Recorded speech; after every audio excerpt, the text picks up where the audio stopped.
everybody and welcome to another day here in the Heroes launch. Today we're gonna see a off-meta tournament as the playoffs are today. 16 teams are remaining, and with me together today is Shadow Rider.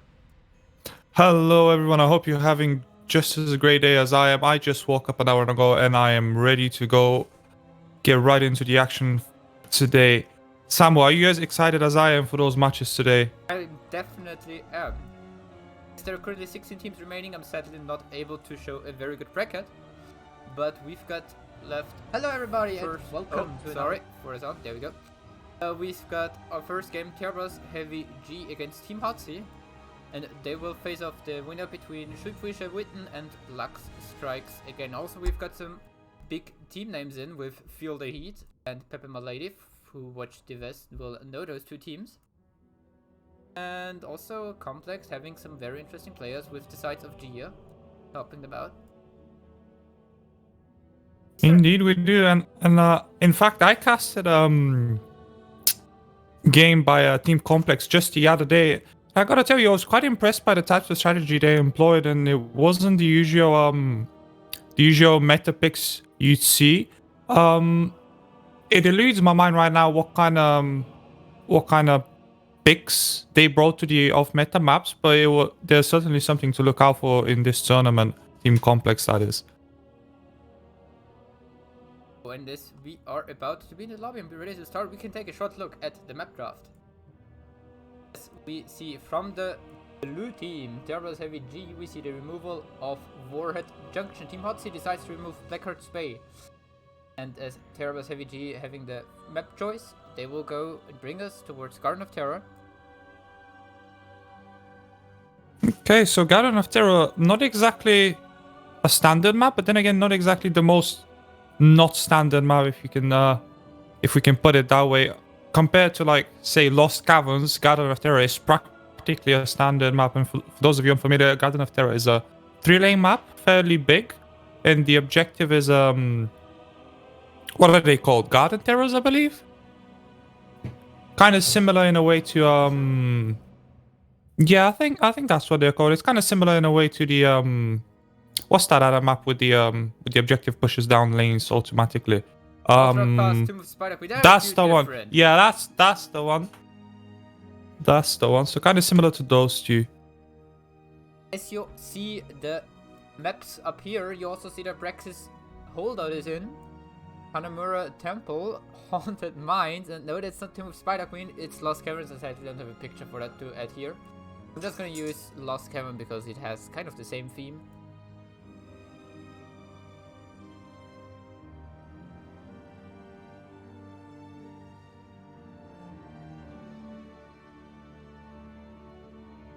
In-game chat is already going a little bit weird. When we look here, one has some internal pressure problems. Sounds dangerous. Accidentally human combustion is a real thing. Let's see. Seems like second team is ready as well. We're maybe even able to go into game number 1.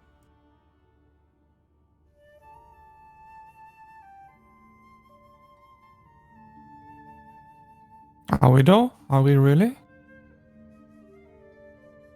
Let's go. It's the call to jump into the very first draft of this best of 3 series, Garden of Terror. Okay. Garden of Terror, so what can we expect in terms of the picks for the teams to prioritize on this map, Samu? What do you think? A lot of wave clear potentially, or?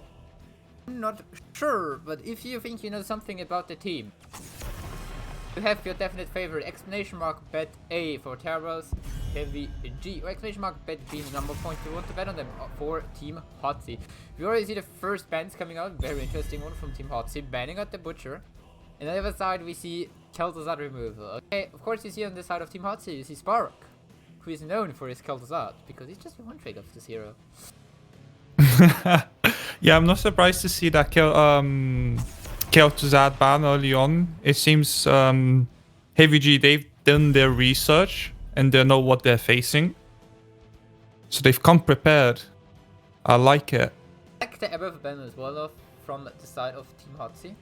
And one thing you always have to keep in mind on the side of Garden of when you think about Garden of Terror in the map itself, they have very short downtimes between objectives. So if you die in the later stages of the game, you nearly give up 2 objectives towards the opponent if you die for the fight for 1. And we also see direct removal now from Terror by Heavy SG and Team Hotzi with the first pick securing the Xul, who was not banned out here. Yeah, it's a very interesting development, certainly, because Xul has been quite meta recently, and he's one of those monster wave clear bruisers, able to double soak and push lanes on its own.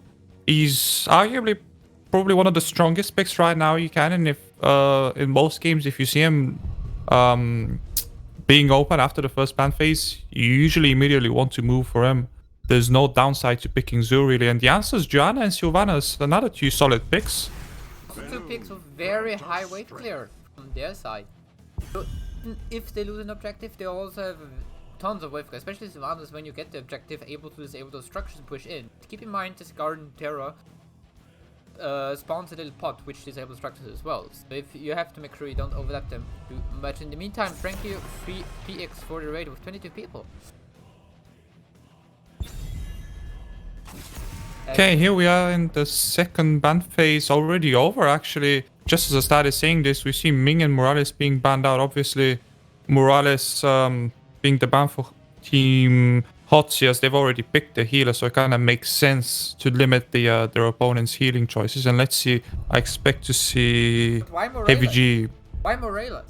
Like, there's so many good supports open. Look at the bans and the picks. There's only Malf gone so far. And there we go. Yeah, here's the Rega. Sonya Rega is down from Terra's Heavy G. Heavy camp clear. Sonya able to do them alone. Rega as well, one of the best supports in doing camps, if not the best support.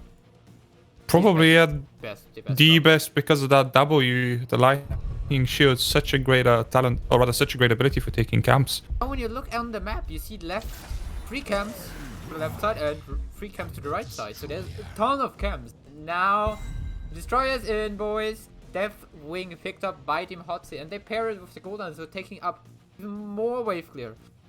Xul and Golden have massive amount of wave clear. With Mafura and Garrosh, they have CC, good healer. But yeah. I mean, I'm quite curious to see another few seconds what Heavy G pick up as an answer to that Deathwing. And it's a Lunara, because... Yeah, I mean, I mean, there wasn't much else they could have done apart from a Grey main.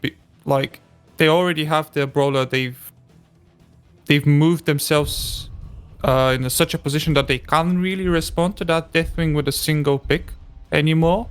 But it remains to be seen whether that Deathwing is actually going to be that important to the game itself. As you say, Heavy G, they've got a lot of wave clear. They might just ignore the enemy team and do their own thing. I think they kind of have to, but on the other side, we see Team Hotzi with tons of wave clear coming in with this Gul'dan and Xul duo. Xul is even able to double soak on this map if he really wants to go for it. So this is really an interesting comp coming out from both teams. Yeah, but it's kind of on the Lunaris, so this is also very known that he loves to play the hero apparently. Kind of almost looks like, to me, it looks like two of the Spider Queen draft on both sides, really. Yeah, yeah, it would fit. Spider Queen would fit as well for the map. Or Tomb of the Wave Clear. I also called it already. The battle begins Let's start shortly, heroes. To the right side. In red, we've got Team Hotzi. Picked up Deathwing himself. Staroxis playing the Deathwing here. Azeroth on the Xul. Spark on Gul'dan. Kazaran playing the Malfur. And last but not least, it's Swootsy on the Garrosh. The gates shall open. And then in the other corner, in blue for Team Turbo Heavy G, we've got Myrmidon on Sonya. A name that I can't pronounce, but I'll give it my best. Lejunamieli, I'm sorry, on Lunara. Turbo on that Joanna. Scythe on Sylvanas. And Hammers Valas? Question mark on Rega. Yeah, and we already see the one thing which you usually see from the side of the Sylvanas team, but they're pushing in the right side. in the bottom with Sylvanas. Oh, Rega taking a lot of damage. Rega going down. Yeah, it looks like Hotzi were ready for that move. They were expecting the Sylvanas and the rest of the team to show up bottom, trying to cheese the tower, and Garrosh was in position to perfectly counter that, picking up an early first, but very important here for Team Hotzi. Sorry, I had the sound levels a little bit wrong. Now you should hear me. You have to turn up the stream a little bit, but you should be able to hear me now. Okay, so we fixed all the production issues.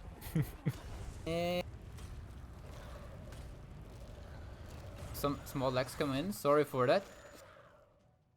We see currently double soaking coming in from the red team. The blue team already starting to work on the first bruiser camp. Yep, Rega on it, helping out with our lightning shield. But it looks like Hotzi are looking for that invade. They sniffed it out, and Rega is liable to die again. He does fall again. Brilliant route there by Malfurion, stopping that Rega, preventing him from escaping. And now is a bit exposed there for a second, but she's quick on her feet to get away. Was a little moment where Delphine just threw a flame breath right here, so no one could enter the area around the bruiser camp, so they took it safely. We already see a good lead in terms of experience. We can also take a short look at the talents so far. And we've got Unfurling Shadows from Sylvanas. So she's going for them Bings. Everyone loves Bings. Yeah, who doesn't love them? I'm kind of curious to see how many stacks she manages to get this game. Whether she gets the opportunity to really catch that, unfurl the potential of this talent. Huh? Was a good punt, come on. What? Did I miss? Else we have very normal talent so far. An interesting one is Lara taking up the Siphonic Toxin on level 4, so not really trusting her healer or something like that. Has to be. Because usually you want to have the Merc damage on her, especially on this map where you have a lot of creeps to clear. First seed is spawning. Completely ignored so far, as we see Siege Camp in the bottom from the side of Team Hotz, and in the mid lane the Siege Camp from Terabas Heavy G pushing in. Yep, suddenly this feels a bit like Hanamura instead of doing the Spider Queen, as both teams kind of opted to ignore the objective for a little while, opting to get some more map presence. The bot lane Zoo is looking for the for Sylvanas. Doesn't get it, but like still nice poke there. And Team Heavy G get that seed uncontested. I'm a bit surprised that Hot didn't opt to at least poke in a bit there. Instead, push the top lane right here, and they already get the front wall. About to take down the second tower. From the side of Xul, we see Shekla and Crimslife still looking for a W build, which is for me a little bit weird against Sonya. Sorry, against Johanna, to be honest. Yeah, it's a bit non-standard. Remains to be seen whether it's going to be effective or not. For now, he hasn't died, so you know, as long as you don't die, your build is valid, right?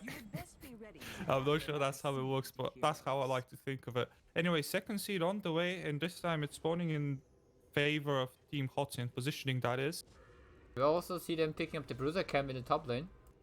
With this seed spawning here, the first one in the bottom left, next one will be in the bottom middle. Yeah, it should be. I think it should be. I think that's how it goes, yeah. Yeah, but either way, it's 4v4 top, but Team Heavy G, they have to clear that camp on top, giving Hotzi a narrow window perhaps to move for that seed. Or take out a siege camp as they've opted to do. Picking up the siege camp now, letting it push in the mid lane. Meanwhile, Xul taking the mid wave, maybe even going back to the bottom, then while Savannah split the bottom wave. They're looking for a fight now. Xul going for the macro play, moving bottom now. Oh, he's turning around and comes to his team. Finds Savannah's. There is the NG wave to dodge the Uru. There's another interrupt in the back. But that's that was a great interrupt by Joanna. She's probably not gonna pay with her life for that. She has Iron Skin to move away, but unfortunately for Team Heavy G, Myrmidon gets thrown in, hits a tower shot. He's getting rooted. Myrmidon on the run. There's much more damage. Cataclysm in, and Myrmidon on the Sonya goes down. That was a lovely cleanse to prevent the throw, but unfortunately not enough, as you're not quite Lily Rega. Your cleanse doesn't heal. Anyways, good hustle there, good try. Unfortunately, Sonya being way too deep to survive, and that looks like it's going to be a fall in terms of in favor for Team Hotzi. benefiting from that early setup they did on top lane, taking down that wall, and it lets them right now to move for that fort. The Roxas taking a lot of damage on his Deathwing, but we've got level 10s now in for the side of Team Hotzi. Yep, they've got a Red team hefty lead in XP, and let's see what kind of talents pick they go for. Anything interesting you spot, Samuel? So far mainly standard stuff with Horrify, Skill, Mages, War Challenge, Wild Dance. I mean, Bellowing Roar from Deathwing, yes, but actually no. Still not sure which is the better one. But I think both are very good ones here around the points. For example, you have Horrify, you have Bellowing Roar, so you have a lot of control around camps if you go and contest them. Or if the opponents contest your camps. If those spheres next seat in the bottom middle. The one after this one will be top left. And I don't think Heavy G can contest here. They're still struggling to get their heroics in time and go down. It's already 3/4 done on the channel. He picks it up. That's usually it's over in terms of objective. Looking at Xul, he's not committing into full W build so far. Now we see engage Sylvanas onto is in a bit of Sylvanas. a trouble on bottom. She is dead as soon as she got rooted. Malfurion follows up with that second root and she is dead. No chance to use a Banshee Whale, I believe is the ability called, to teleport out of the... Hunting wave. But now we've got the team in blue, Terra's Heavy G also picking up their level 10s as we see Wrath of the Berserker, Leaping Strikes, Blessed Shield, Wailing Arrow, and Ancestral Healing. And so far Sylvanas not doing too good in stacks, but she also was heavily pressured by Xul in terms of macros, so she had to defend Xul a little bit. She's only on 18 stacks so far, and now we see Johanna here a little bit alone in the middle of Team Hotzi. There's Darren Skin, and she's able to just walk out. Top left seat now spawned. Sweetie looking for an engage on the... Oh, he's throwing in the Xul! There are the mages, the root on Johanna. She's taking off them, just a sound arrow in return from Sylvanas. There's the fear to fear Rega, so he cannot help Johanna there. Johanna down to 200 HP, Sylvanas going down in the meantime in the bottom. Xul going for the kill against Johanna, and he gets it. 2 kills for 0 in favor of Team Hotzi here.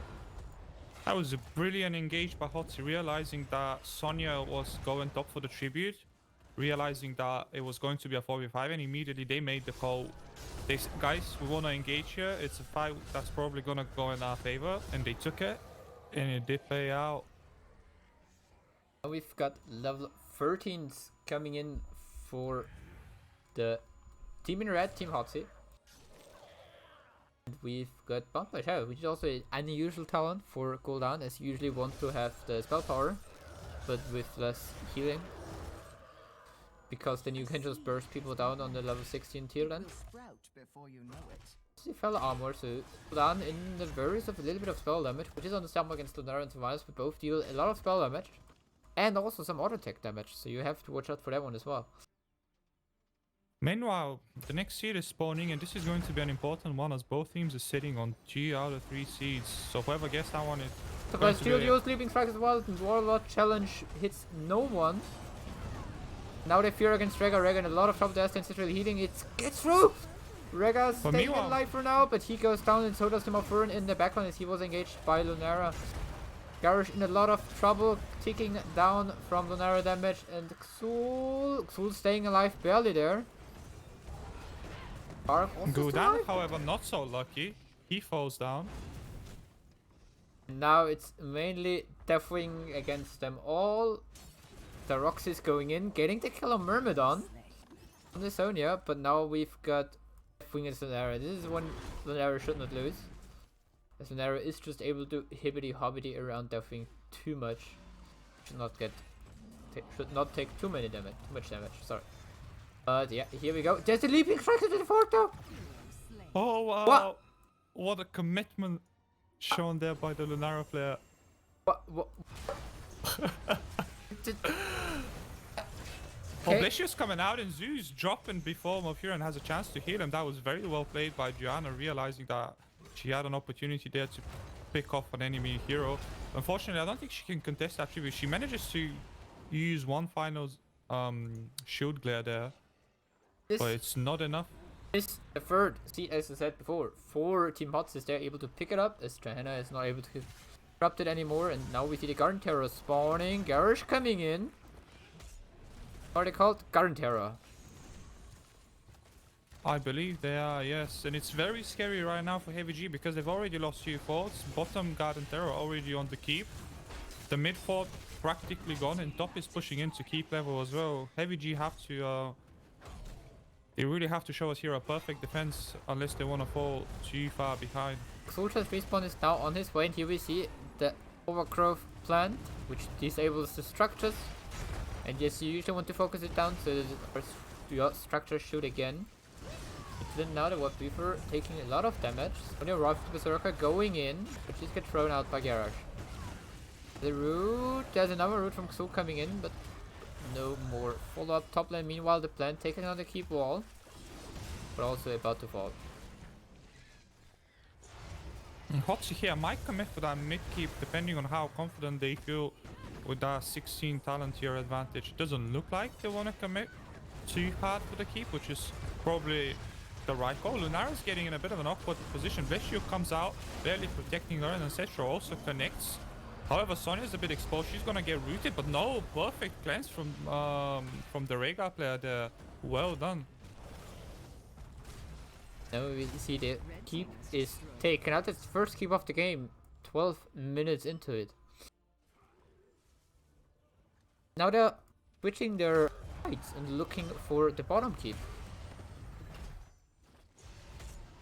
And they might find it as well. They still have that 16 advantage. They've shown us they're very good at picking their brawls and forcing the enemy team away from like specific points on the map they want to contest.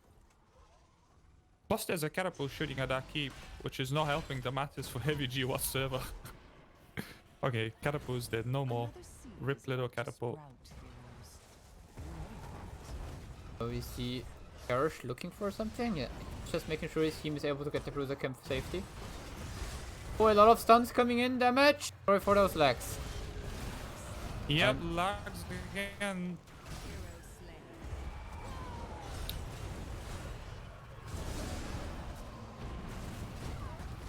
Okay, we see a lot of damage coming in. Swootsy staying alive. Soroxis popping the elemental plating.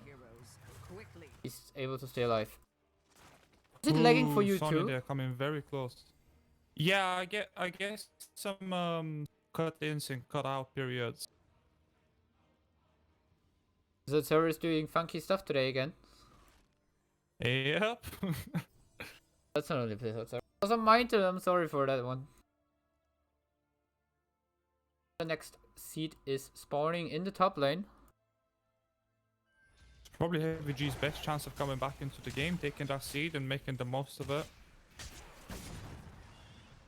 Joanna is moving down to clear that bruiser camp, which is Otzi's best chance to teamfight here, and I think they're recognizing a Deathwing delaying that tribute channel as his team gets in a position to contest potentially. Oh no, they actually opt over to give the channel and the objective to the enemy team, perhaps thinking that they can clear it, but Mofurian's in a lot of trouble in the backline. Sonya's staying on it and he's dropping very low, but actually survives.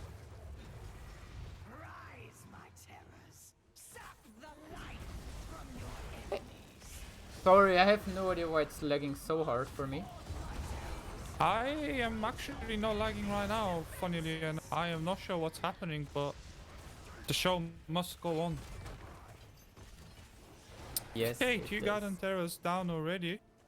And it doesn't look like Heavy G can even get a 4th down, which is quite unfortunate for them, as they were hoping to get a lot done with that phase.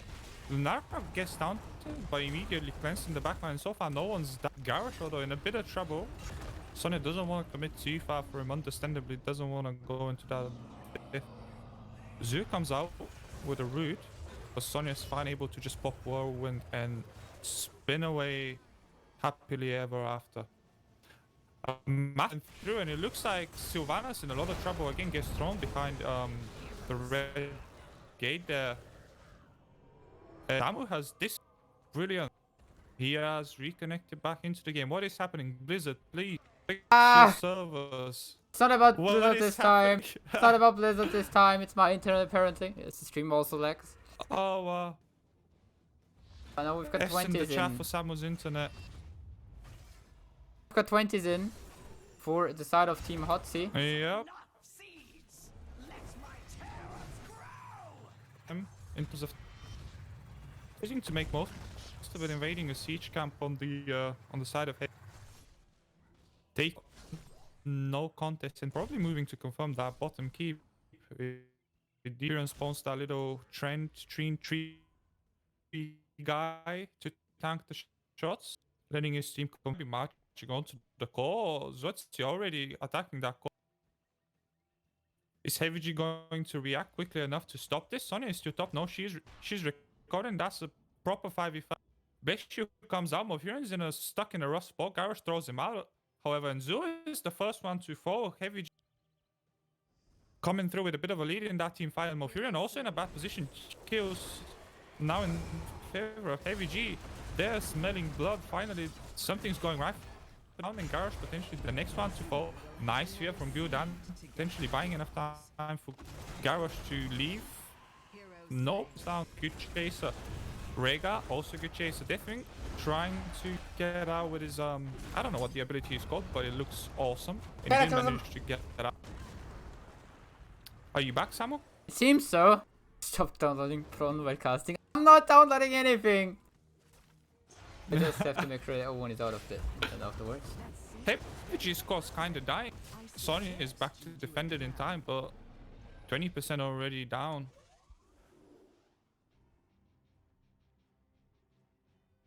Do we have a separate? No, we don't have a separate observer, do we? We have the... Okay, now this is a podcast now. I'm back. Fully. Let's see for how long. It is spawning. Hannah taking out the Shamblers, and the Bruiser coming in the bottom from Terra's Heavy G is also about to be taken up. Then now the Nara stole the siege camp from the red team alone against 3. Okay, Heavy G just hit 20, and despite being 2 keeps down, if they wanted to do something, now would be the time. There are even talents for what it feels like the first time in this game. And perhaps after that last team fight on bottom lane that went in favor of Heavy G, they're feeling in taking another fight, and this is what they need to start a comeback into this game, opening up the maps after they pick up a few kills. We've got the next team spawning in the top lane, in the top right corner of the map. This will be only a second seed. Ignoring it. Looking at the bottom, trying to pressure the core maybe a little bit here. Core already down to 74%. With cooldown, you have massive amount of core damage. Gather the seed. Yeah, certainly looks like Team Hot want to finish that game right here, right now. Nara's not recalling yet. Okay, there we go. Master recalls from Heavy. Is it going to be enough though? Is it going to be in time? Wailing Arrow already comes down and Gul'dan's forced away. He can't keep damaging that core, as we pointed out.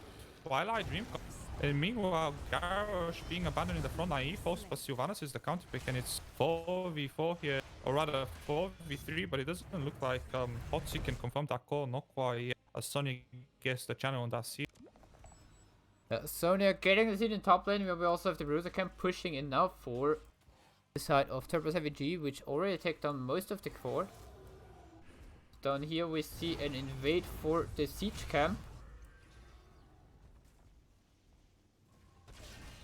Things are looking up for Team Heavy G, if you can, if you can say that when you're down, what, 5 structures. But they've been displaying some good coordination those last 2 team fights, making the right decisions and picking up the kills they need every time to stay in the game. Oh, we see the rotation towards the top lane. Kept the experience in the terms of Turbo's Heavy from Team Hopsy. And keep the split push out a little bit. Okay, Sonya's in a bit of... Ancestral comes through on her, doesn't connect, however, not as best as it can with that -75 healing. Lunaris thinks low, the root comes out on Zeus, she's able to get out in time, but Joanna isn't, and Sonya also might die there, accompanying Lunaris, which is not what Team Heavy G wanted. Just as the next seed was spawning, what probably could have been their comeback into the game, they dropped 3 people, and this is probably going to be game 1 going in favor of Team Hot. Yeah, with those 3 kills, they're now looking at the core. Savannah's getting hit as well. There's just silent. She able to bolt away, but what is still alive? No. Oh, there's the regular healing. She stays alive for now, but now the Cmods is putting the focus on the core. This looks like the game is over. Yep, it's not enough. Team Hot picking the victory here on Garden of Terror map number 1.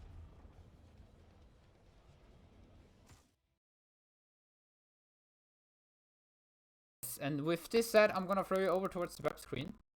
And we'll be AFK shortly to try and fix the internet.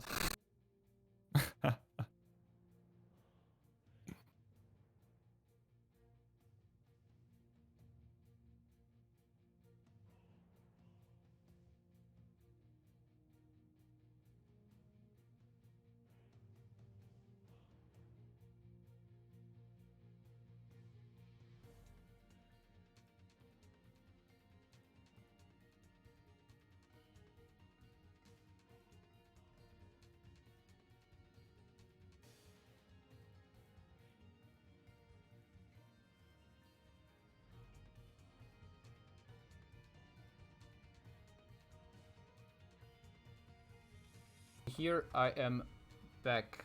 Yeah, it doesn't look better. Okay.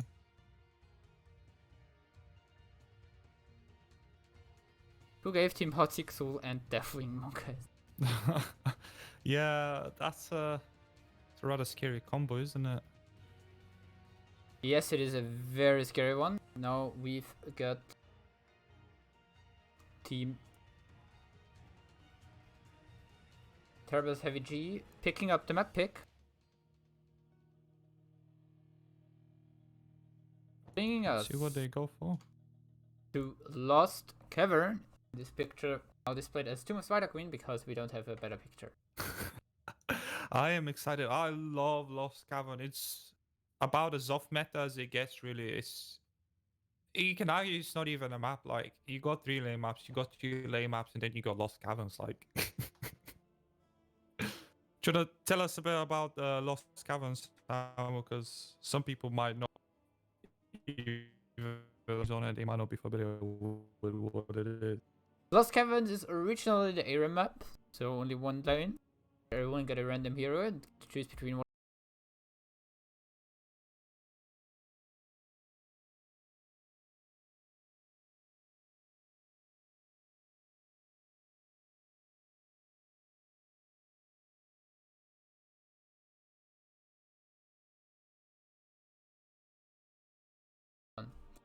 To able to draft Yep, on the map. And let me tell you, you get the weirdest thing happening, the weirdest things. Lost Vikings on a single lane map? Yeah, sure, why not? Well,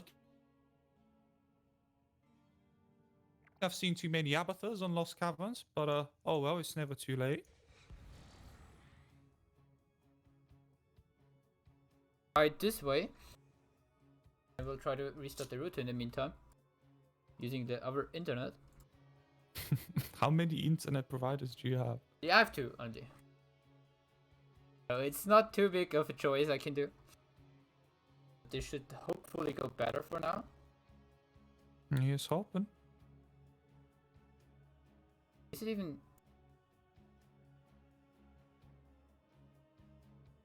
Okay, OBS is driving crazy now. Driving your software crazy again, Samuel. Apparently, yes. Why am I not surprised?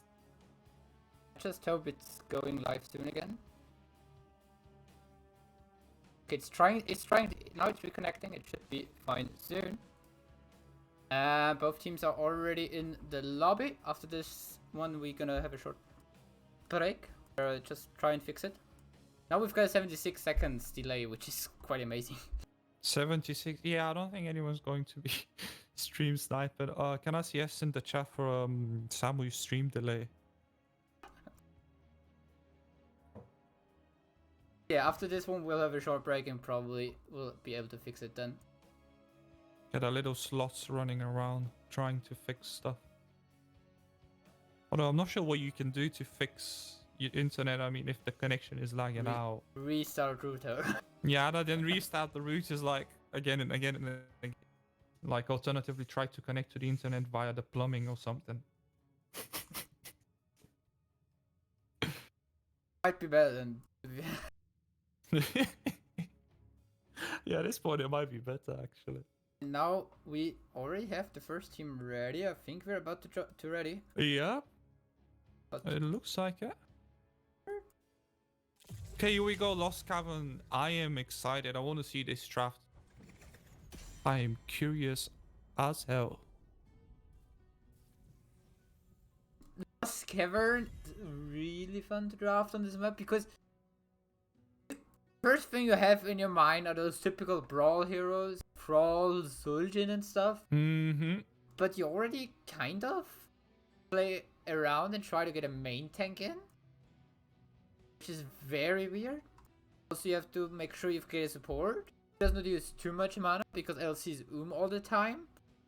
Exactly. You gotta remember, Lost Cavern, the you can't recall for mana or health. The Whole of the Storm regeneration is disabled. So sustain, very good on this map. And Team Hotsy, they're thinking hard about their first ban.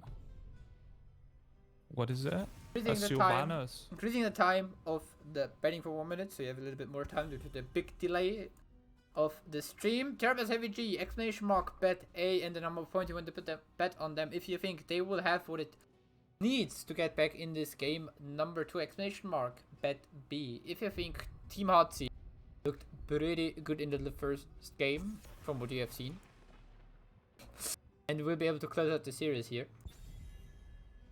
We go Savannah's ban, as you mentioned already, and then we have the Kel'Thuzad out ban again against Team Hotsy.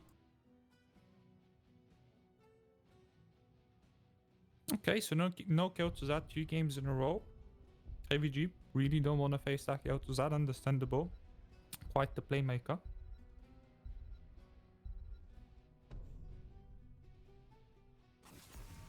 No, Butcher being banned. Okay, I can understand the Butcher ban, I guess. What is it with the Butcher ban? They already banned Butcher in the last game, in the first game of this series. What is it with the Butcher ban? You know, I mean, perhaps Hotsy just don't like the Butcher. You know, it could be a personal thing. But on Lost Cavern, it makes sense because of those heavy brawls. You don't want to risk it because suddenly Butcher's been like, it's been sitting on 0 meat the whole game, and then 50 minutes in, your whole team dies twice, and then he's stacked, and then you're dead. It's like not fun, especially on a 1-lane map. Let's see what they pick first. Throw, like you said, Samu, prioritizing those heavy brawl heroes, and Throw is certainly one of them. Lot of sustain. Terrabas Heavy G also, the second ban goes towards the Mephisto. He's also very strong here in Brawl because of his high damage. But yeah, Thrall, there we go, the second green Brawl hero, you can call him, with the terms of Zul'jin. The Troll making an appearance, and talking about quests, and Infinite Quest. We also have the Reyna picked up, with the quest on level 1, which you can pick up. That's, however, two heroes that heavily rely on basic attacks. So I'm thinking we're gonna see a Joanna from Hotsy to help with that basic attack pressure. So far they're opting for Deathwing. Could be, yeah. First they pick up the Deathwing. Joanna could be coming in, but I think for Brawl you like the Garage a lot. But first they pick up the Uther. But with Uther, we don't know. Will it be the main healer? Will it be the solo healer? Will it be the main tank, possibly even? Could be main tank, as crazy as that would seem to someone. It's a thing now. Now we've got Chromie being the next ban from the side of Terrabas Heavy G. Also one of those good heroes for Brawl. Asmodean will also be left out, but Asmodean still takes a lot more of time until he gets Undyne, compared to Zul'jin, Reyna, Chromie and stuff. He's not so favorable in those 5v5 moments. Here we go, Morales is the ban from the side of Team Hotsy. I mean, obviously she doesn't rely on mana, so she's arguably decent on Lost Cavern, but was that really the ban you wanted to go for there? I wonder if you're Team Hotsy. Perhaps they know something I don't. But we see Joanna and Lily two very strong picks on Lost Cavern going over on the side of Heavy G. Terra's Heavy G realizing that they only have auto attack damage so far and picking up two blinds. Yeah. 2 blinds. I mean, Themselves. if you can't ban it, take it yourself, I guess. And It's a valid they can strategy. get away from their opponents, apparently. We've got the Gul'dan coming in again for Mr. Spark and Kadaran picking up the Stukov. So, double support combo from the side of Terra's Heavy G with Ufa being a little bit of a frontline as well. Go with the Deathwing. And in Brawl, you usually want to play as the mage in the brawls. With his high sustain, he can also frontline it a little bit.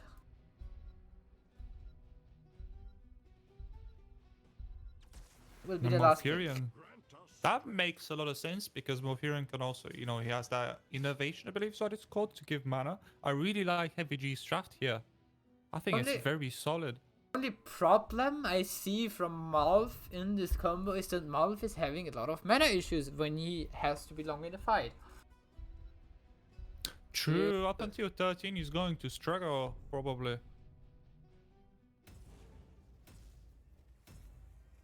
But what do Hotzi have going for themselves in this draft? Gul'dan obviously great in terms of staying in lane with his W, with the life drain.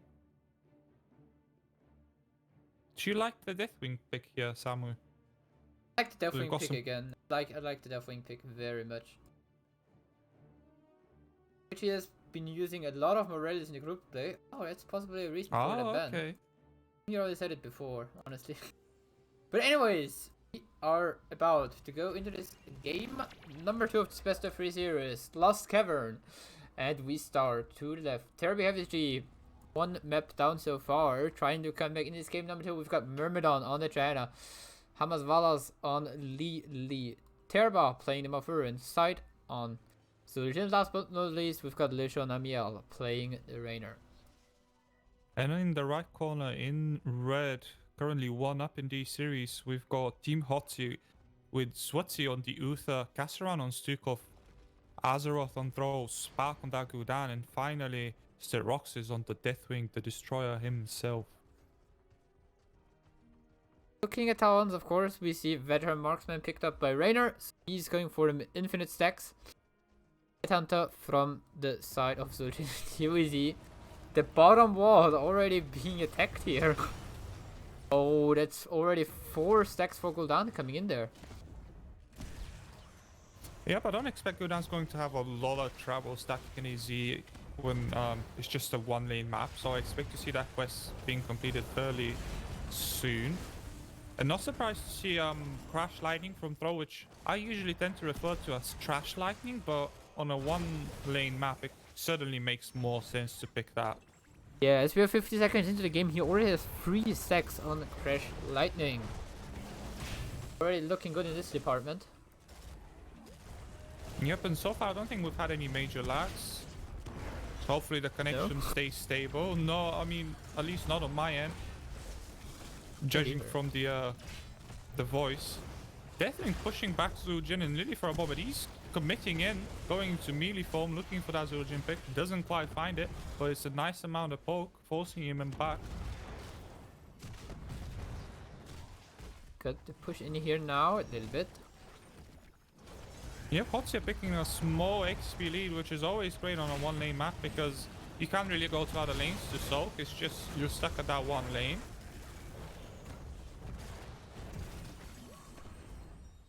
Got now also one thing we see when you look at the both teams, you see a lot of wave clear from the side of Team Hotzi with this Gul'dan. A lot of ranged wave clear. Myrmidon on the China has to step up into the wave to clear it. So he's not having such an easy time as Spark on his Gul'dan to just poke down the wave.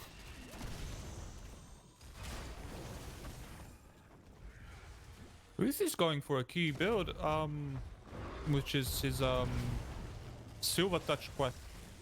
We'll have to see how impactful that is during the rest of the game, but I expect to see no run out of Ruth, that is. I expect not to see him run out of mana as often as he does. He's still gonna run out of mana. But meanwhile, Zul'jin again in a lot of trouble. Deathwing really staying on him, and that the breath coming through, getting both Zul'jin and Malfurion. Massive pick here from Team Hotzi, secured by Steroxis on the Deathwing.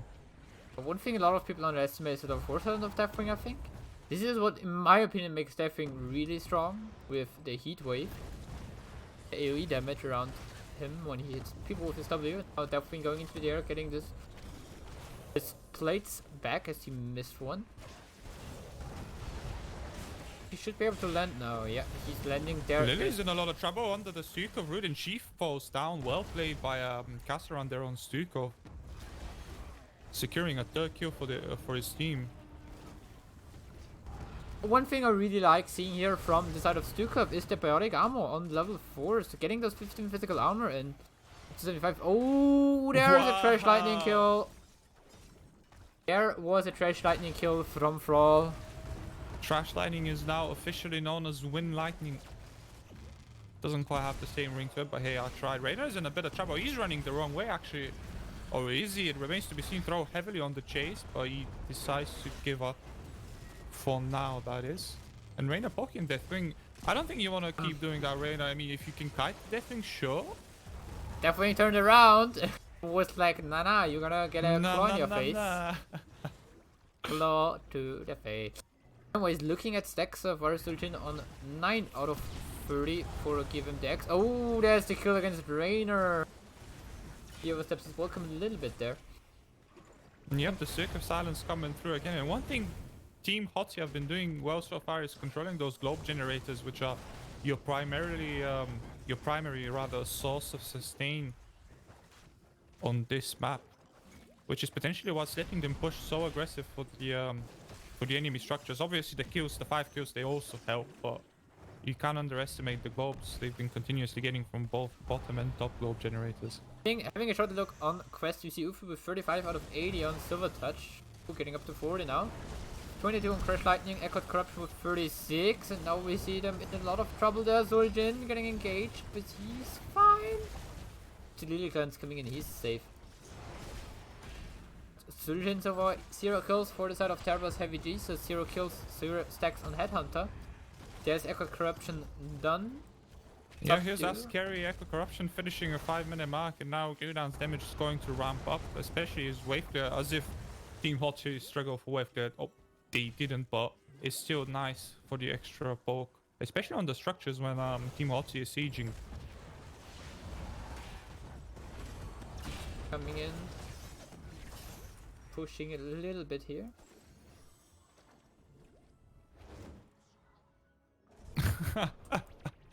Reina with a public service announcement, wow. Every double globe you concede to the enemy team is 24% HP, 6% mana swinging. Their favor. Yep. As we pointed out earlier, globes very important. Horrify comes down. And Joanna's stuck behind enemy lines. Iron's Skin, good ability, however, not quite enough for Joanna to get out. Lily's getting forced out of the fight as well. Very low. Earthquake comes out, but it's not too impactful. Well, other than the fact that it lets Team Hotzi linger for a bit more, perhaps get a bit more damage from that key. It shouldn't achieve too much else. Water Drake coming out. Uther's stuck in a bit of trouble, but suddenly Throw comes in, and that's the end of that fight for Heavy G. They have to disengage there unless they're ready to heavily overcommit to get a pick. And again, we see 2 more globes coming over to Hotzi.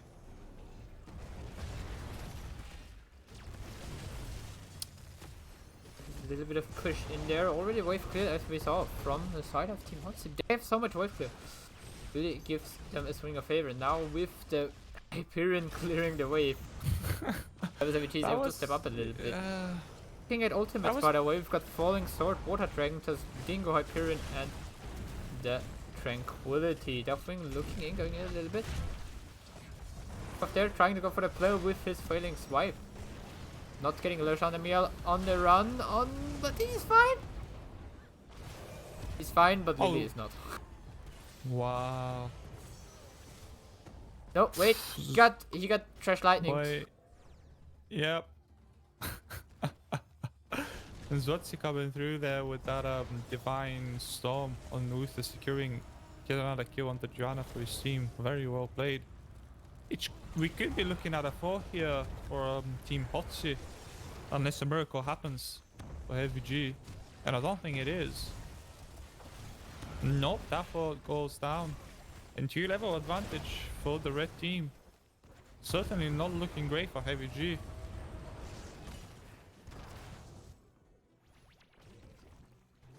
Looking. So the first fort going down. Went a good lead for Team Hotzi, 2 levels as well. And yeah. This is looking more and more like Team Hotzi is going to be able to starting to normal this. And also on level 13, very interesting choice. We've got Dark Bargain coming in from Gul'dan. Maximum health is increased by 30%, but his respawn time is increased by 15 seconds. Yep, it's not a talent you see very often, is it? Usually you get, what is it, Health Stone, I believe, or one of the other things. But never mind that, Hyperion comes out, another Team 5 brawling here on the only lane of the map.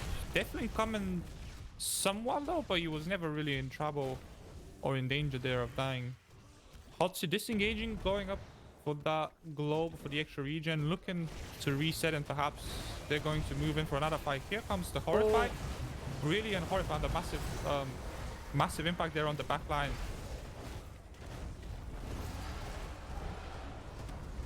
Cyrox is going in with the Cataclysm. There's the Bellowing Roar, fearing in. The Mofurn is going to fall now. Johanna, so a little bit deep still. We should be able to escape. No, Johanna goes down as well. Level 3 kills for Team Hotzi. Quite low, but he got his Dragonflight up now. He will take the globe and go into the air, I guess. Probably. Or you just yeah, that's also an option. Team Hotzi level 16, another talent tier advantage for them with Benediction on Uther, so that's a lot of sustain there for him.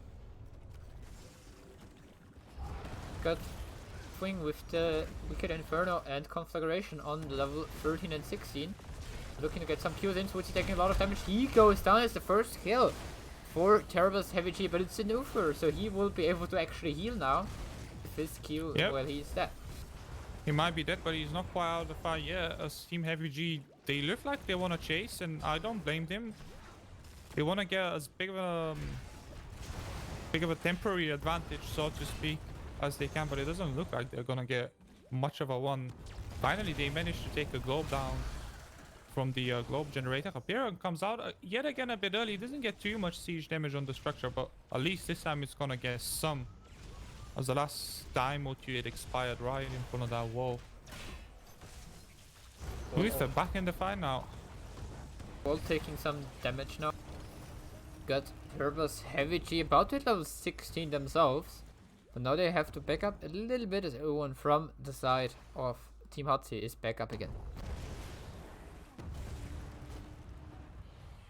Okay, Hotzi pushing in for that keep. Looking for some bit of extra damage on the walls, but this time Heavy G not letting them. Joanna perhaps looking for a fight there, brawling without deathing, but out comes the Horrify, and it's another brawl. With Uther falling low again, actually, it might be an opportunity here for Heavy G to engage again. It looks like they want to chase here, or do they? Kind of. Now they're pulling back this thing like a little bit. They also have to watch out. Team Hotzi is only 2 levels away from level 20. They can play a little bit for time. Looking for level 20 and going for a fight then. If there's one chance Heavy G have in this game, it's right now on the same talent tiers, and arguably when there's been enough time for the quests on level 1 to stack, and indeed Deathwing falls, what could be a very good team fight for Heavy G.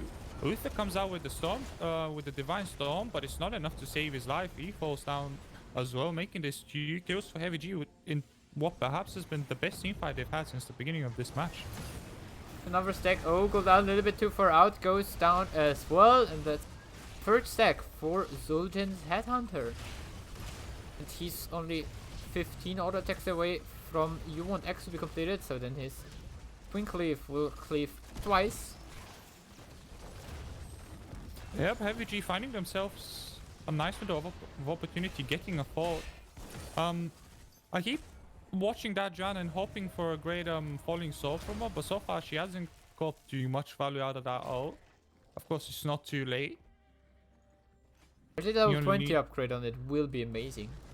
You have the ultimate. What does that 20 even seconds. do? I'm not sure I know.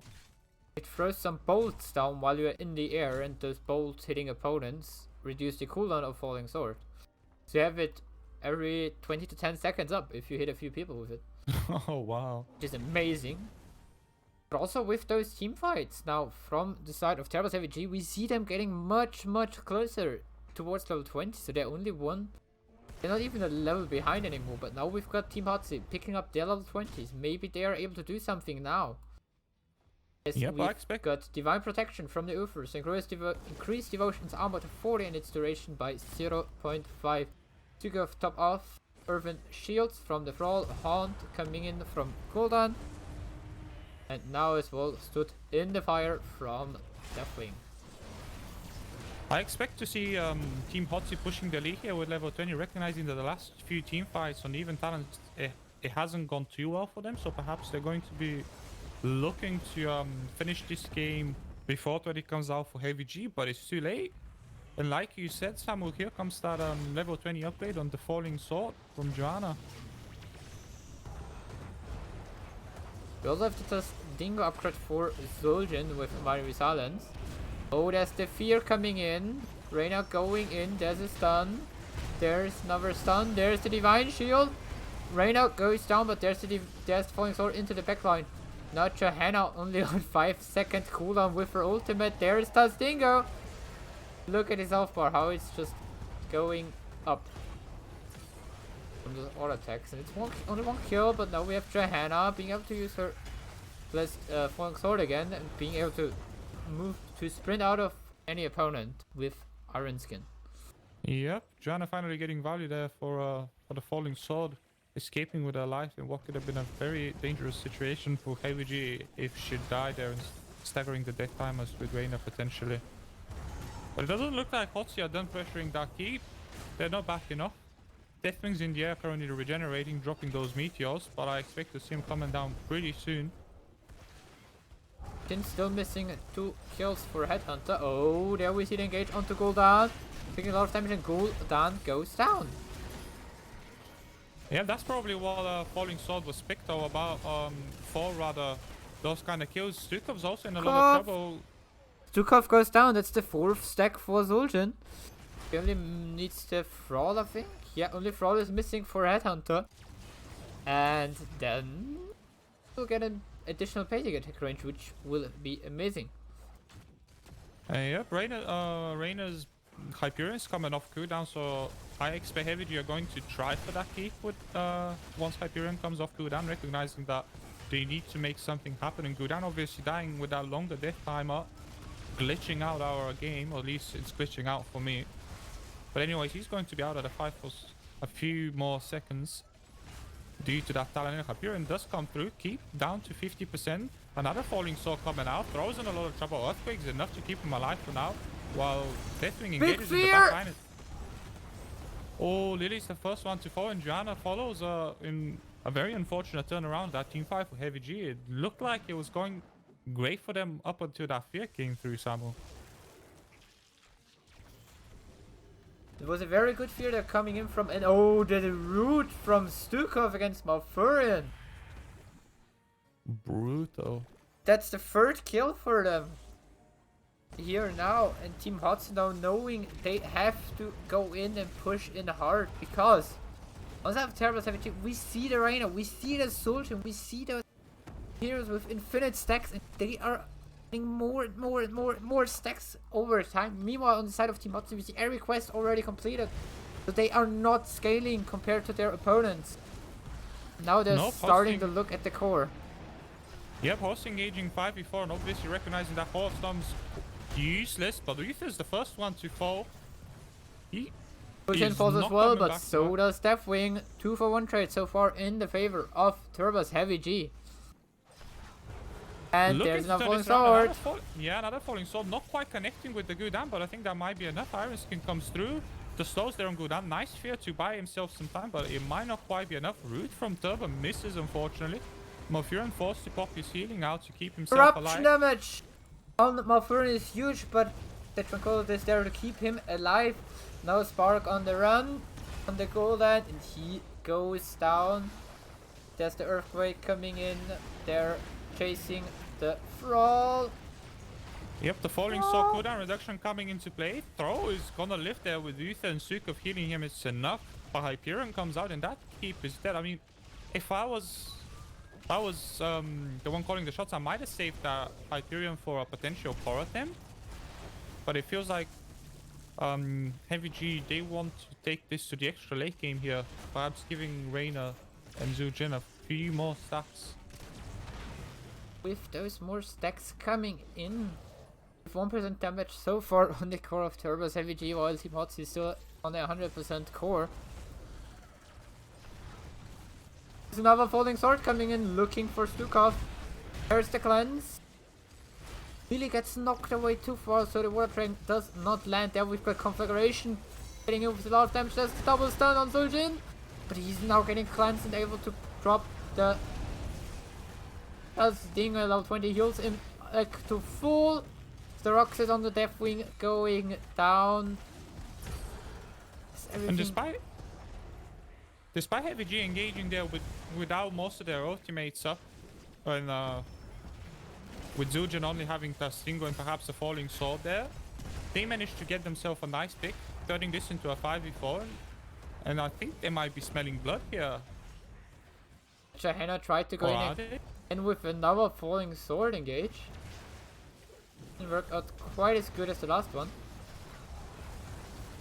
Another Falling Sword coming through, this time on Uther, who's arguably isolated in a bit of trouble. He does fall down. Throw is the one to follow him. It looks like no massive disengage from Sukov, saving his teammate. Falling Sword coming yet again.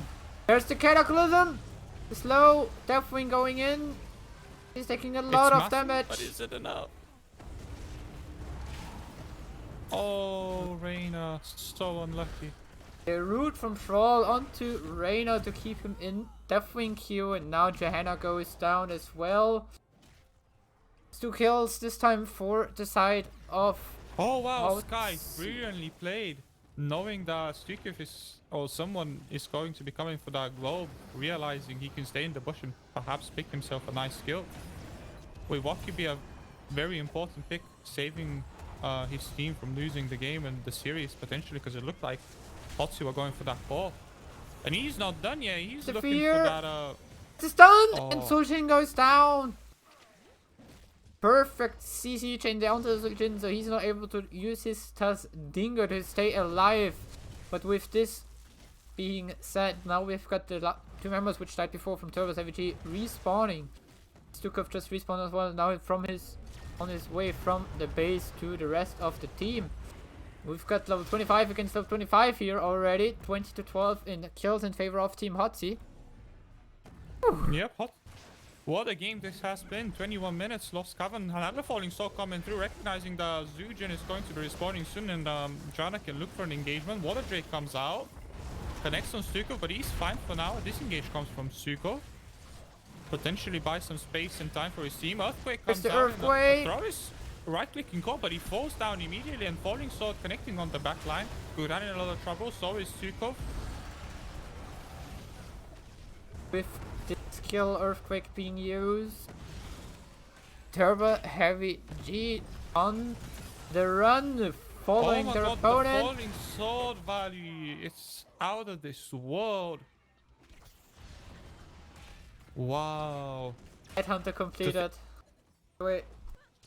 We're trying to distract their opponents a little bit. There's it looks the water like it's dragon. working, at least for a bit. But I don't think it's going to be enough. What's the death timer on Gudang? Can you see it on your display? 30 seconds. The same is for Ufer. But we've got Brawl back. I think that's enough time for Heavy G to just right click the core. Especially with Zul'jin and Reyna, I guess? Yeah, the Zul'jin is just melting the core. This core is dropping so fast. There's just no way for Hotzi to defend this, it doesn't feel like. There's the fear, 10%, but the core drops lower. Core goes down as Turbo's Heavy G able to close out this game number 2. Bring back the momentum in their favor. What did we just witness? I mean, what a game. It certainly, for the majority of that, it looked like, at least the beginning parts of the game, it looked like Hotzi was swiftly going to be taking the 2-0 and progressing onwards. But Heavy G turning this around bit by bit, step by step, saying, you know what, we're not done.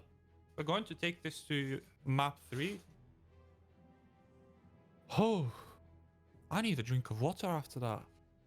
And we have a short look at the maps, which are left open. We still have left Praxis Holdout, Hanamura Temple, and Haunted Mines. I'm kind of rooting for Haunted Mines. I don't know about you. Haunted Mines is a great map. Nothing to add.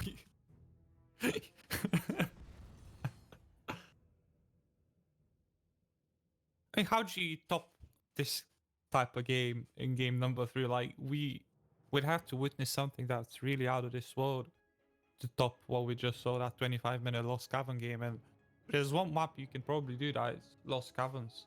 The amount of shenanigans you can do with the mines. We've No, got the not map Lost pick. Caverns, I mean Continent.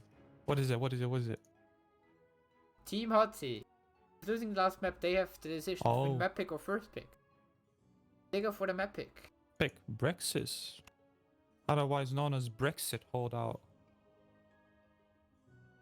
What? Yeah, Praxis is the map we're gonna go for.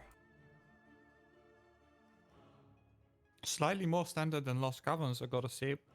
Still, in no way, shape, or form meta. It's played in Storm League, so you can kinda call it being played more than the others. Except, of course, Lost Caverns. One of the probably most played maps. Imagine if you could play Lost Cavern in ranked. That would not be good. Sure.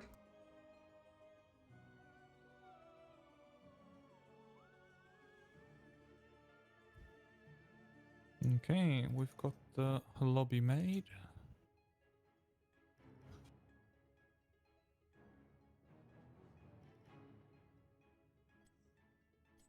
Praxis? You call Praxis Holdout?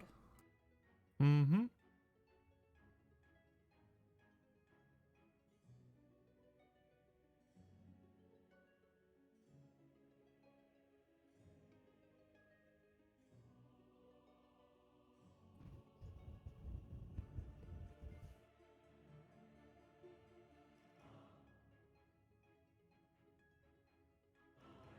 Okay, we seem have a little bit of a confusion coming in here.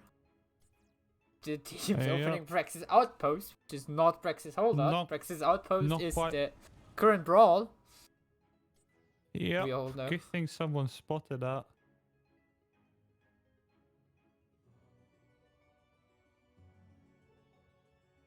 Okay, let's get this lobby fixed and then we'll head off into game number 3. For those of you just joining us now, we've got Tibber Heavy G playing against Hotzi in a best of 3 fashion. Currently 1-1 after a very close and drawn out game number 2 on Lost Cavern.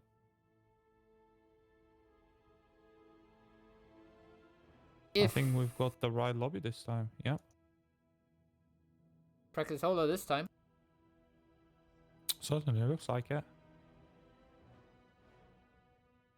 And if you are interested into doing what we do, sitting here and cast some nice games, if you're interested into maybe helping us a little bit on the moderation side, or if you're maybe looking to help out our ways, please, we've got a blog post today.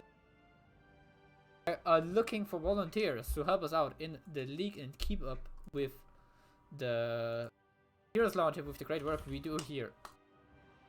Make sure to check out this blog post and you can apply for something. Of course, all positions non-paid, purely volunteer organization.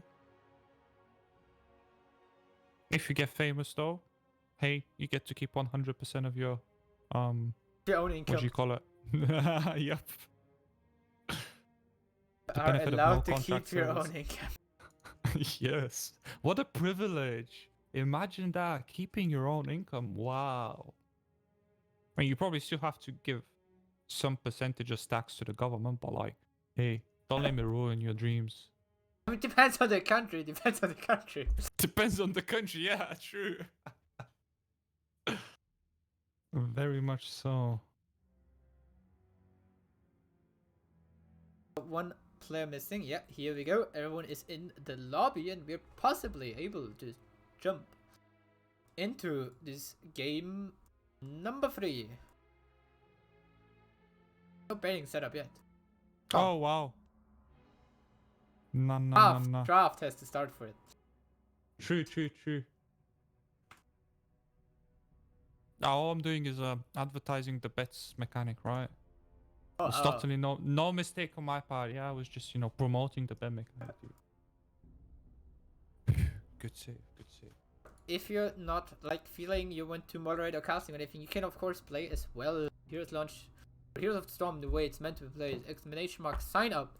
Sign-ups will close tonight for season 12 of Europe, and North America is currently in its last round. Yep. Very close to its last round, especially very close to the playoffs. So if you're interested, that's exclamation mark sign-ups or exclamation mark Discord to join the Discord server. There you also get every news coming in.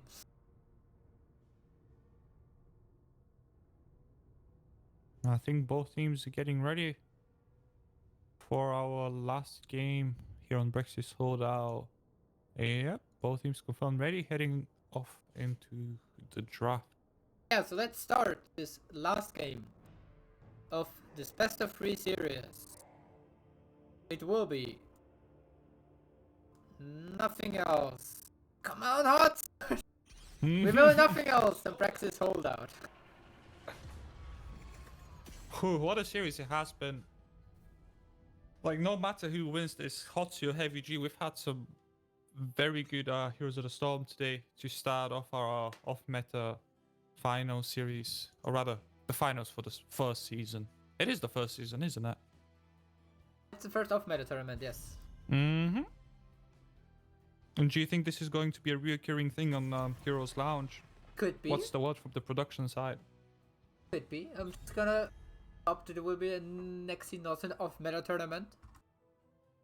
Not necessarily an off-season tournament, not necessarily has to be off-meta maps again. Could also be something along the sides of Arium as we did last season. Possibly. I don't know. Possibly. Maybe you also get some nice ideas in, some other things. But first possible. of all, what's not possible, however, is Heavy G not banning Kel'Thuzad. That's just not a possibility. Team Hotzi adapting to this last game, removing the Janna, Turbos Heavy G removing the Rexa. And if you think those 2 bans are enough and enough momentum coming in from last game for the side of Turbos Heavy G, exclamation mark bet A and the number of points you want to bet on them, or exclamation mark bet B if you think Team Hotzi they struggled a little bit in the last game, but they will be able to come back into this series and will take the win with exclamation mark bet B and number of points you want to bet on them. In the meantime, we've got the Reyna being picked up by Turbo's Heavy G. Yeah. He's quite good with that Exterminator level 1 down, and it's got quite popular recently, and obviously that gives you extra damage against non-heroic units. Turning Reyna... sorry, my voice cracked there. Turning Reyna into the siege damage machine. One thing Leshon Amiel did never pick up in the Legendary Cup last weekend is the Exterminator. He always went for the quest. However, we've got Team Hotzi meanwhile already picking up Chromie and Anna. And the response to that, a Garrosh, which is known as a bit of a gimmick. But obviously you can win games single-handedly with his throw mechanics. And I don't mean throwing games, I mean throwing enemy players into your team and securing picks. And Jaina, the major choice for Team Heavy G, perhaps a bit more wave clear than Chromie, arguably. Pretty better wave clear, but on the other side we've got Chromie with those nice poke around the point. So yeah. So quite good.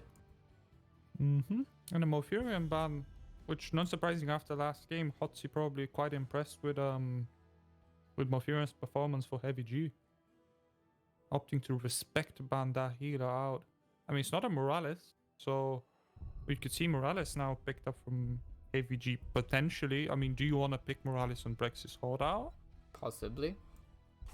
The infinite sustain going. Pretty decent thing to have.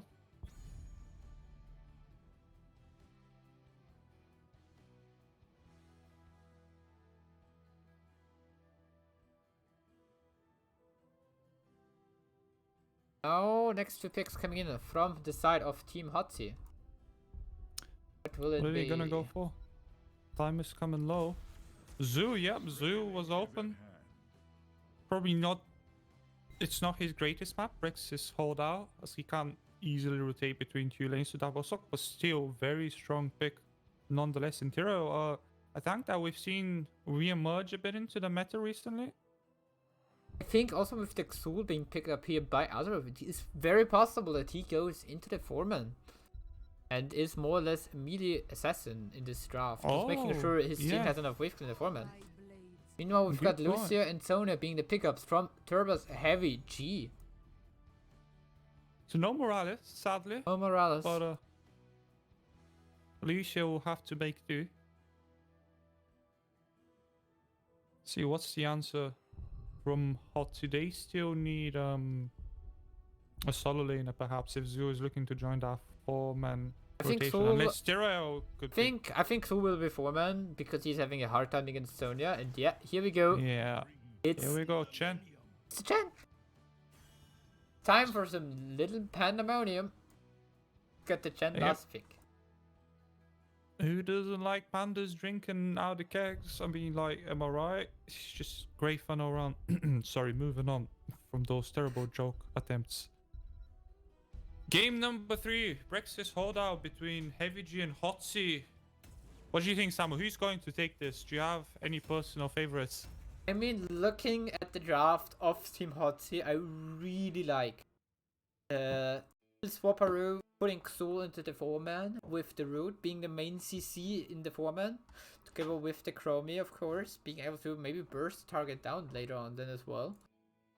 Then the Ana with the healing, very strong. But we've got on the other side, we've got Jaina Reina, which is a very well-known combo, usually because of Jaina slowing targets down and Reina being able to just auto-attack them, which does a lot of damage. And also the Garrus, who is able to step up to those slow targets and is able to throw them in. Facility powering up. We are about to start into this game number 3 of this best of 3 series. Turbo's Heavy G trying to do the reverse sweep in this series. We've got Lejean Damiel on the Reina Turbo, on Garage side, on the Jaina, Hamas Valas playing the Lucia and Blast, but not least it's Myrmidon on the Sonia. And in the east corner of this map, playing in red, we've got Team Hotzi with Tyrell being played by Spark, Azeroth on that Zoo pick, Kassaran on the Chromie, Zwatsi on the Ana healer, and Staroxis, who's been playing the Deathwing, now opting to go for the Chen. Looking at builds already, we see Veteran Marksman coming in for the Reina again. Miel really going for the Quest 6. Spark gets thrown, but there's a teleport out and he's fine. Kazaran on Chromie going into once again the first time, so already looking at some stacks, around 4 out of 40. Yeah.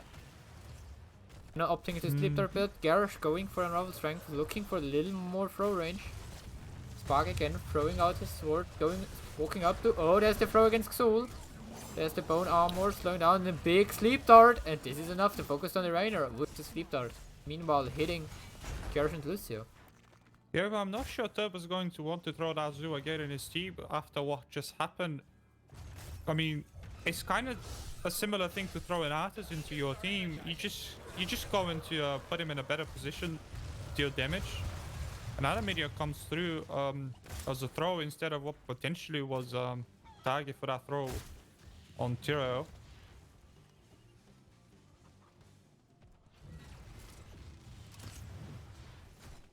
Now, Van Mel taking a little bit of damage. He has to throw in Spark again, but with his Eldarin's Might, he's able to teleport out. Yep, quite smartly. Spark is saving his teleport and baiting out that Garrosh throw. And not only saving himself, but letting his team be able to position more offensively and not have to worry Well, about top the Garrosh. lane, Oh! Sonya takes out the Chen, but she's very close to dying herself. Now we see the bottom Spins to win. point taken by Team Hotzi as they know they have to do something. There's the Sandblast coming in. 18 out of 46 already, which will give her a second echo. Yep, a root coming on to Reina. Let's see if he gets focused Throw down. against No, Zul. Zul is the one that gets thrown into the team, and this time he dies. Turbo proving me wrong there. Sometimes when heroes like Xul have the cooldowns up, you don't want to throw them in. But if they have used their cooldown, very easy to kill them, and so throwing them in might even result in a kill from time to time.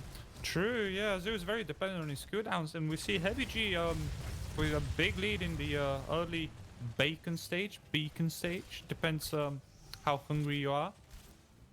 Meanwhile, Sonya trying to hold that point on top against Chen. She's trading not favorably, I'd say. It looks like Chen might be able to get the kill. Dropping very low. Oh. Meantime, we've got in the bottom Anna being picked off by Raynor. We see the time trap coming in. Shelby not hitting her samples afterwards on 31 out of 46 already, so she is about to have a very, very, very good time. On the other hand, we also see... Oh, nice frog against Cyril there, not able to teleport out this time with his sword. Sonya is getting a able little to bit take of... top. Yeah, Sonya's in a bit of trouble on top against that Chen. I don't think she can keep trading against him. Especially as soon as Chen hits level 7 with this Brewmaster spell, and he will be able to do a lot of work against her. But now we've got Reyna coming in here. Myrmidon has to watch out. He's fine. And this looks like it's going to be a Zerg wave for Heavy G. And perhaps... Well, perhaps not. Spark moves in to get control of the bottom objective for the time. Arena's back in bottom lane. This is... I've heard him small legs. What? Now we've got... Yeah. Just the throw, he just uses Auron's Might, so no up yet for him. Taking a lot of damage, but he stays alive. We've got a nice unstoppable on Turbo. Good on the Garrosh. Meanwhile, on top, Chen versus Sonya both falling very low, and Sonya going now on 50 HP. No, she died to what? To the minions. Wow. That gotta feel unlucky. Hero being finished up in the bottom lane. Now also Chromie finished her Q quest, level 1 quest, once again the first time. So far, a pretty even game despite Heavy G picking up 3 more kills than their opponents. In terms of XP, level 7 coming through for both teams. And despite the heavy lead on Heavy G's side of the Zerg, if they can't get to 100%, it doesn't really matter. Now we have the siege camp, the bruiser camp being picked up by Team Hotzi. The Roxas in the meantime contesting top lane on his Chen. Myrmidon on the run, taking a lot of damage. Is able to spin around in the minion wave to heal himself up. Meanwhile, Hotzi getting lags coming through again. Just as Hotzi makes another play for the Bacon. Garrosh in a lot of trouble. He gets the throw on Spark, but Spark survives, and Garrosh does not. A brilliant root coming through, and Garrosh didn't have unstoppable. It feels like falling down to the Chromie snipe. Here comes that Chromie out. Time loop, putting Reina in a bad position. Tiro being very aggressive there with not a lot of HP.